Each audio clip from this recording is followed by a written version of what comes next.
What's up, guys? It's MB Boxing, and today I'm going to be predicting the outcome of Juan Francisco Estrada versus Argi Cortes, and this is going to be a 12-rounder for the WBC Franchise Super-Flyweight World Championship, and this fight is going to be Saturday, September 3rd from the Hermosillo Arena in Hermosillo, Mexico, and this fight is going to be broadcasted on DAZN.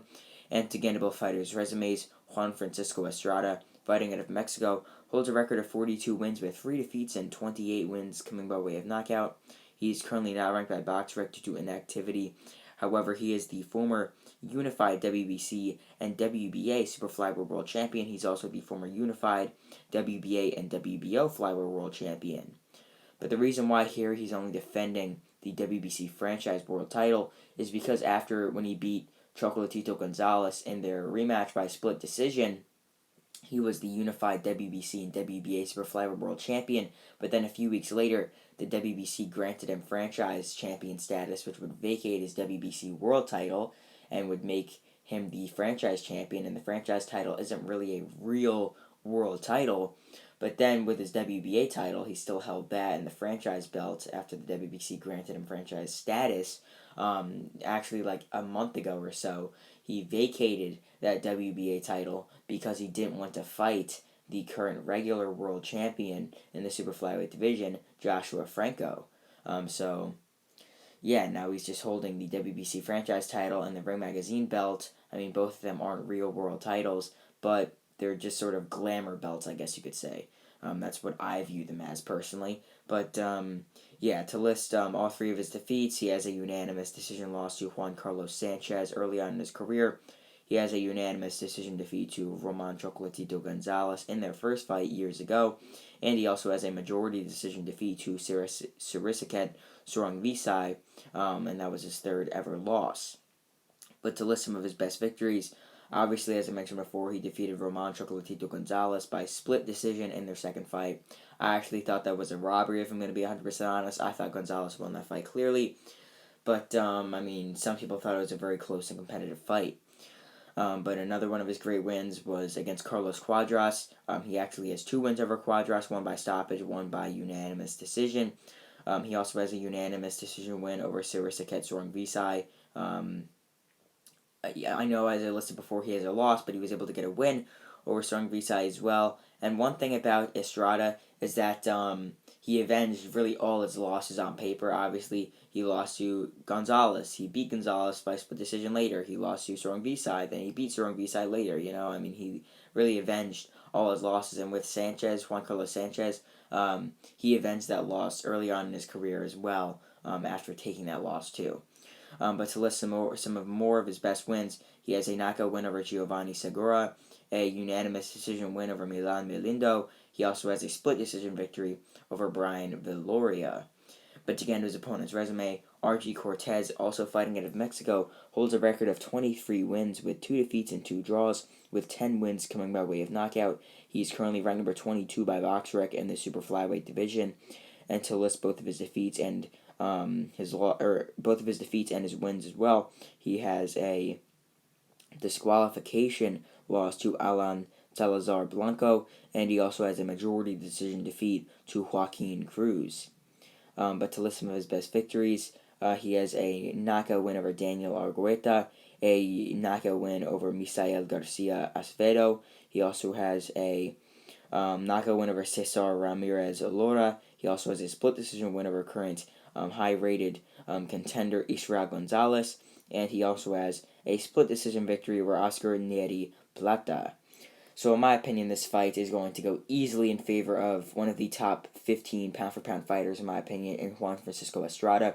I think Estrada is just way more experienced. Although he's older than Cortes, he's just way more experienced, fought some of the best fighters in the world, and is pound-for-pound ranked by many people in this world. I have him in my top 15. Many people also have him in their top 10. He's one of the best fighters in the world. He's just around pound for pound, like number 15, maybe a little lower, maybe a little higher. He's one of the best fighters in the world among them. He's definitely top 2 in the super flyweight division. It just depends whether you have Chocolatito or Estrada higher. He's just a very, very good fighter, very solid fighter.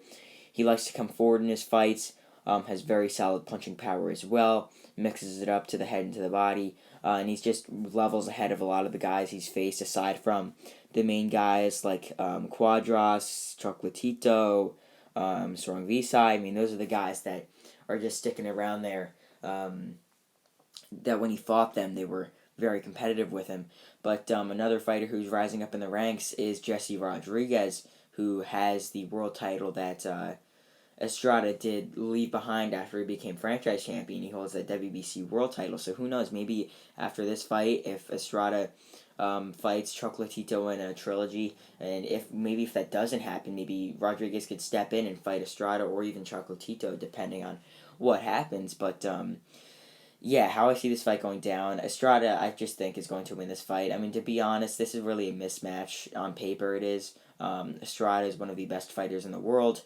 Among them, Cortes is like not even top 20 in the bantam or in the super flyweight division. You know, like there's someone who's top 20 in the entire world of every single boxer, and then there's someone who's not even top 20 in his weight class. So I mean, Estrada should most likely win this fight with ease. The thing is, I think Estrada in this fight will be coming forward, and just to break it down round by round, like I said, Estrada should be the one coming forward. In this fight, I think he'll be mixing up to the body, to the head, coming forward, landing the bigger and better shots on Cortes. However, I think Cortes will be the one sort of trying to counter Estrada on the outside, trying to land shots on the outside, and trying to just counterpunch Estrada and try and get a win doing that. But I don't think he's going to have much success. Estrada's fought guys with that style before and beat them and he's broken them down before. So I think that Estrada in this fight will be winning every single round. I think that Cortes, if he's going to win any round, it might be in the first three when he's trying to land some shots on the outside, trying to figure out some stuff. That might be only it. But otherwise, I think that Estrada will be coming forward with ease throughout this fight. Like after the first three, it will most likely be 30-27 for Estrada. Maybe 29-28 Estrada, just maybe. But then for rounds 4, 5, and 6, I think that Estrada will start to just come forward more and start to break down Cortes with ease, start to land the bigger and better shots. And I think that anywhere from even that 6th round to the 10th round, like a mid to late stoppage, I could see Estrada obviously getting the victory. I think that in any point of this fight, Estrada will be up comfortably. Like, let's say this fight goes 6 rounds, it could be 60-54 for Estrada, it could be 59-55. If it goes past 8, it could be 79-73, 80-72 for Estrada. I mean, really, Estrada is just a much better fighter in this one. He's pound for pound ranked one of the best in the world, and I think that he'll be coming forward in this fight primarily. Cortes will try and box and counter on the outside, but I think Estrada will try and pin him down against the ropes, trying to just break him down, go to the body, go to the head, and I think that ultimately he will get a standing stoppage or something like that. Like, I don't think that Estrada's that one guy who's got that one punch power, able to drop his opponents multiple times or stuff like that. I think that Cortes might go down with an accumulation of shots, might get dropped a few times, might get waved off, might get stopped standing, whatever. It will go down as a knockout win for Juan Francisco Estrada. So comment down below your thoughts on this fight. Who you think is going to win? I obviously think that this will be a dominant showing for one of the top fighters in the world right now. So overall, I believe that Juan Francisco Estrada will get a very nice showcase win over Argi Cortes, and I think that he will stop Cortes from round 6 to rounds 10 to get a nice, solid comeback win in his home country of Mexico. And yeah, that's really it. I'm MB Boxing. Thanks for watching, and I'll see you guys later.